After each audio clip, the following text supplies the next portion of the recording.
Okay, guys, so we are starting with this story, sorry, now poem.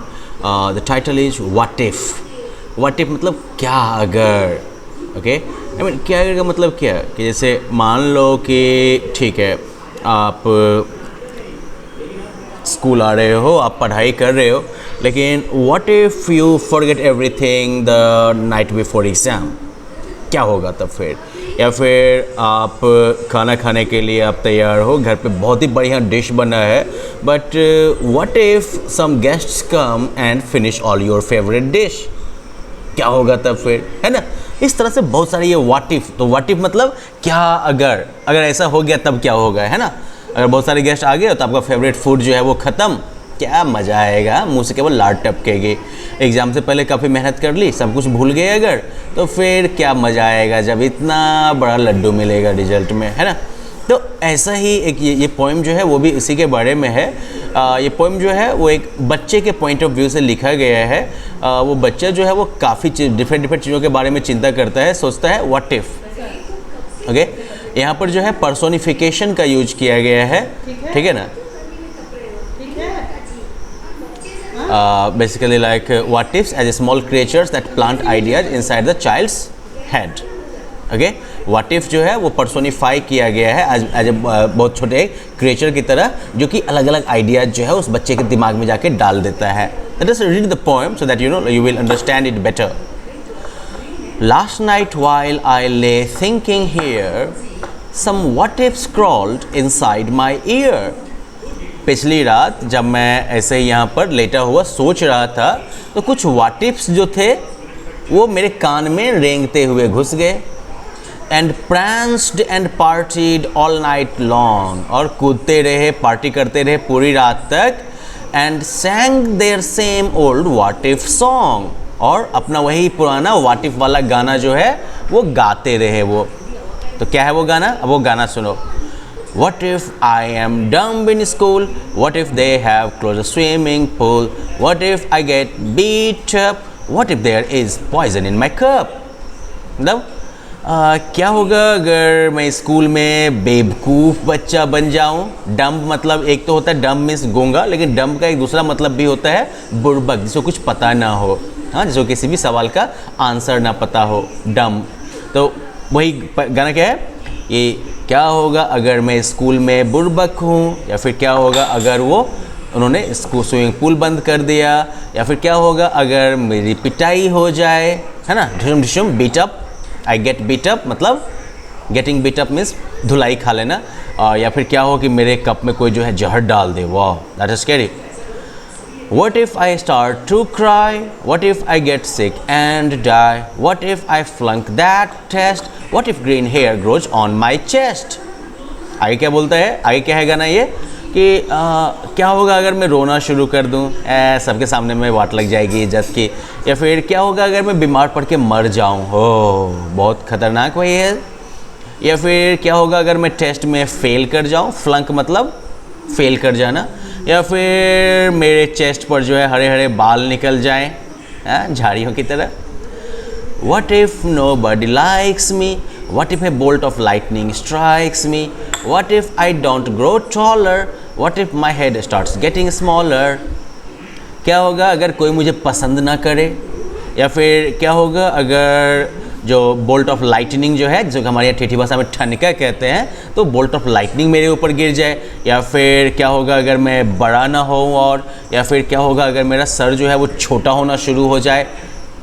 What if the fish won't bite? What if the wind tears up my kite? What if they start a war? What if my parents get divorced? बहुत सारी चिंताएं हैं बेचारे की, है ना? कि क्या होगा अगर मछली जो है वो ना काटे। बाइट मतलब देखो, एक्चुअली जब आप मछली पकड़ने जाते हो तो आप क्या करते हो? आप जो है फिशिंग रॉड के साथ जो है फिशिंग हुक के साथ कुछ खाने की चीज़ अटैच करते हो। तो जब तक फिश बाइट नहीं करेगी उस खाने के आइटम को, तब तक वो फिशिंग हुक में फंसेगी नहीं। तो वही वो बात वो कहता है, क्या होगा अगर मैं मछली मारने जाऊँ, मछली पकड़ने जाऊँ, और फिश जो है वो फिशिंग हुक को बाइट ना करे, तो फंसेगा ही नहीं वो। या फिर क्या होगा अगर हवा जो है मेरे पतंग को फाड़ चीज के बराबर कर दे, या फिर क्या होगा अगर वो लोग युद्ध शुरू कर दें, जैसे भी था ना इंडिया चाइना बॉर्डर पर जो है टेंशन बन गई थी ना, तो चांसेस थे कि युद्ध हो जाएगी, है तो युद्ध शुरू हो जाएगा, तब क्या करेंगे भाई, लड़ाकू विमान, बड़े बड़े बॉम्ब गिरेंगे, न्यूक्लियर वेपन्स भी यूज हो सकते हैं, दुनिया बर्बाद हो जाएगी, भाई बहुत टेंशन है।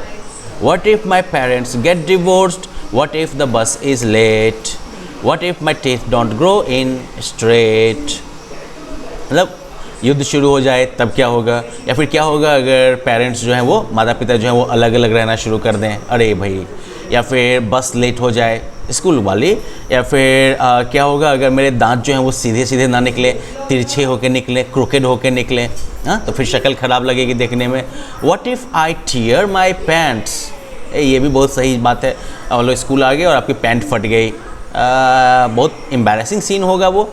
या फिर what if I never learn to dance, क्या होगा अगर मैं कभी डांस करना नहीं सीख पाया, है तो फिर क्या होगा, क्या भाई, बैंड बाजा वगैरह सब जो है वो तो बजेगा, लेकिन उसमें जो है आप ज़्यादा से ज़्यादा कर सकते हैं तो पीटी का जो है एक्सरसाइज कर सकते हैं, है ना, जंपिंग जैक वगैरह, डांस तो आपने सीखी नहीं। Everything seems swell and then the night time what if strikes again, कि सब कुछ जो है बिल्कुल मस्त लगता रहता है, स्वेल का मतलब हो गया बिल्कुल परफेक्ट मस्त, ओके, तो सब कुछ जो है बिल्कुल सही लगता रहता है, और तब वो नाइट टाइम वाला व्हाट इफ जो है फिर से अपना अटैक कर देता है। So well that is the like पूरा पूरी क्या है, यहाँ से यहाँ तक वो बताता है कि किस तरह से वो व्हाट इफ क्रिएचर जो है वो उसके कान के रास्ते अंदर घुस जाता है और अपना व्हाट इफ गाना गाता है, फिर यहाँ से लेके यहाँ तक जो है फिर वो पूरा व्हाट इफ वाला गाना हो गया, ठीक है, टिल दिस पॉइंट। और फिर बेचारा बोलता है कि सब कुछ जो है लाइफ में सही चल रहा होता है, और तब अचानक से आके ये व्हाट इफ जो है फिर से हमला कर देता है, अटैक कर देता है। So well that is the what if poem. तब इस पोएम में हमने सबसे पहले क्या है कि who is the speaker and in this poem, तो speaker is like a small boy, right, एक छोटा लड़का जो है वही तो स्पीकर है हमारा इसमें। What are the things that the speaker is worried about? अरे भाई स्पीकर एक आध चीज़ के बारे में थोड़े वरीड है, स्पीकर तो पूरी दुनिया के बारे में वरीड है। यहाँ से लेके व्हाट इफ वाला सॉन्ग जहाँ से शुरू होता है वहाँ से लेके और जहाँ पर व्हाट इफ वाला सॉन्ग ख़त्म होता है वहाँ तक की सारी चीज़ों को लेके हमारा स्पीकर बेचारा जो है, ये बच्चा जो है वो वरीड है, चिंतित है वो। लेकिन फिर भी अगर एक आध लाइन में बोलना पड़े तो the speaker is worried and anxious for the things that could go wrong in his life. Okay, what can we do to free ourselves from such worries? हम लोग क्या कर सकते हैं अपने आप को इस तरह की चिंताओं से मुक्त करवाने के लिए? That is a good question. क्या कर सकते हैं? योगा वोगा कर सकते हो, but most important thing is इस तरह की चीज़ों से छुटकारा पाने के लिए जो है there is only one thing that you can do, think positively. Okay, आप जो है पॉजिटिव थिंकिंग रखो, don't think anything negative in your life, ठीक है।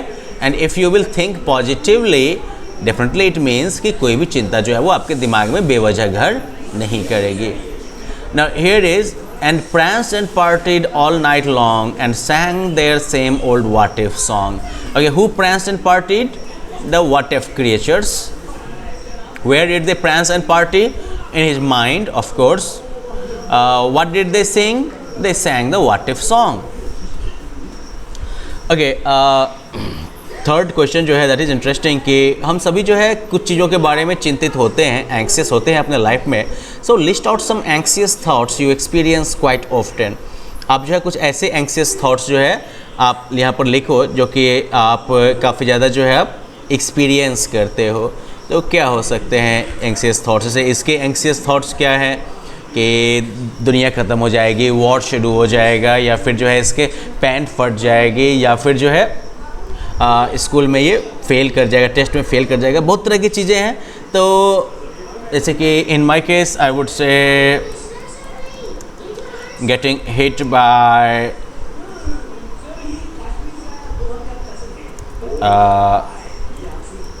बफेलो। ओके, बफेलो से चोट खाने का डर, या फिर getting into a fight meeting an accident. Okay.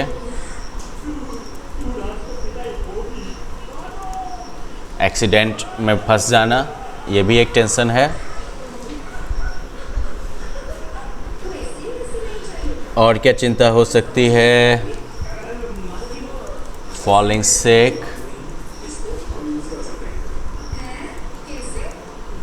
Fehling in the exams, right. ये सारी चीज़ें हैं जो कि चिंतित कर सकती हैं लोगों को. अब आपको इसके अलावा और कौन कौन सी चिंताएं हैं? You can talk about that will be your choice. Okay, list down ways to get rid of at least 2 anxious thoughts that trouble you. Okay, तो यहाँ पर जो है क्या तरीका है? जैसे मान लो कि falling sick, तो इसको ख़त्म करने के लिए क्या करेंगे? Getting enough exercise. तो अगर आप सफिशिएंट एक्सरसाइज करते हो तो बीमार होने का चांस जो है वो बिल्कुल कम हो जाएगा, तो वो चिंता ख़त्म हो गई. अगर आपको एग्ज़ाम में फेल करने की टेंशन है तो स्टडीइंग प्रॉपरली, ये आपकी इस चिंता को ख़त्म कर देगा. गेटिंग इनटू एन एक्सीडेंट का अगर आपको डर है, मीटिंग एन एक्सीडेंट का अगर है, तो फिर ड्राइव केयरफुली, सावधानीपूर्वक ड्राइव करो, एक्सीडेंट का खतरा जो है वो ख़त्म हो जाएगा आपका. इसके बाद जो है getting hit by buffalo. Okay, that is my biggest anxiety actually, क्योंकि जब मैं सिंह वाले जानवरों को देखता हूँ तो मेरी हालत ख़राब हो जाती है, मैं डरने लगता हूँ उनसे. तो एक ऑप्शन ये है कि avoid them, avoid the buffaloes, right. तो बफेलोज से दूर रहो, चोट खाने का डर ही नहीं रहेगा. तो इस तरह से जो है, चलिए 2 पूछा था मैंने, 4 बता दिया. अब आगे अगर आप ही कोई स्पेशल एंग्जाइटी है तो उसको ख़त्म करने का रास्ता भी अब आप खोज लीजिएगा. Okay, so well I guess that is it for this poem. Okay, yeah there is one more. Okay, do you think elders are also troubled with what ifs? Discuss with an elder and talk about it in class. Now that is something that you can discuss with your father और mother. Okay, कि क्या आपके parents के मन में भी जो है इस तरह की चिंता होती है, इस तरह का डर होता है कि क्या होगा अगर ऐसा होता है. ओके, जैसे कि उनकी एक चिंता हो सकती है कि what if my child doesn't study well. Okay, तो इस तरह के और भी कुछ चिंताएं हो सकती हैं, तो आप उनसे बात करके जो है उनकी लिस्ट बना लीजिएगा. एटलीस्ट उनकी भी 2-4 चिंताएं तो ज़रूर पूछ लेना भाई. Finally personification. पर्सोनिफिकेशन क्या है? तो यूजुअली इसमें आप क्या करते हैं कि जो नॉन ह्यूमन ऑब्जेक्ट है उसमें आप ह्यूमन वाली क्वालिटीज़ डाल देते हैं, ह्यूमन कैरेक्टरिस्टिक्स आप उसमें डालते हैं. ठीक है, तो आपको अब इसमें से पोएम से उन लाइंस को पिक करना है इसमें कि पर्सोनिफिकेशन का यूज किया गया है. I guess the answer is right here. crawled inside my ear, pranced and partied, and then sang their same old what if song. तो ये जो है पूरा का पूरा एक्चुअली पर्सोनिफिकेशन को ही इंडिकेट करने वाला लाइन है आपका. Okay, so that will be enough for this. So well, that is it for this chapter. In the next one we will be looking at another story, a different kind of school. But before we start that story, मैं expect करूँगा कि आप लोग जो है जो dictionary section है उसको भी एक बार देख लीजिएगा. जो की वर्ड्स हैं इनकी मीनिंग यहाँ पर सेंटेंस में यूज करके एक्सप्लेन की गई है, तो ये आप लोगों को समझ में आ जाएगी. Okay, and then we will be reading the story in the next class. Okay, well then, bye bye, have fun.